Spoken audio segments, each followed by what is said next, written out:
नमस्कार मित्रांनो, आज बारामती फक्त एक शहर नाही, आज बारामती एक जखम आहे. आज सकाळी जे घडलं ते फक्त एक अपघात होता का, की त्यामागे काही वेगळंच कारण? महाराष्ट्राचा एक मोठा चेहरा, एक अनुभवी नेता अजितदादा पवार आज आपल्यात नाहीत. पण मनात एकच प्रश्न घोळतोय, हे खरंच अपघात होता का, की आपण पुन्हा एकदा अपघात या शब्दामागे सत्य लपवत आहोत?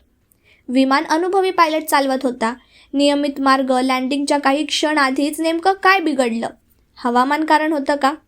तांत्रिक बिघड की ATC कडून योग्य सूचना मिळाल्या होत्या का? पायलटने शेवटच्या क्षणी काही सांगायचा प्रयत्न केला होता का? ब्लॉक बॉक्स आहे, डेटा आहे, पायलटची शेवटची सेकंद बोलकी असतात, ती आपल्याला सत्य सांगते. पण प्रश्न राहतोच, इतक्या मोठ्या व्यक्तीच्या बाबतीत फक्त अपघात म्हणून आपण शांत बसायचं का? आज लोक रडतायत, पण लोक विचारही करतायत, कारण हा फक्त शोकाचा नाही, हा उत्तराचा क्षण आहे. कोणालाही दोष देणं माझा उद्देश नाही, पण सत्य समोर येणं हा प्रत्येक नागरिकाचा हक्क आहे. जर हा अपघात असेल तर तो संपूर्ण सत्य देशासमोर यावं, आणि जर काही वेगळं असेल तर ते लपवणं हा गुन्हा ठरेल. आज प्रश्न विचारणं देशद्रोह आहे, पण आपल्याला प्रश्न विचारायला पाहिजेत. आज प्रश्न विचारणं म्हणजे लोकशाही जिवंत असल्याचा पुरावा आहे.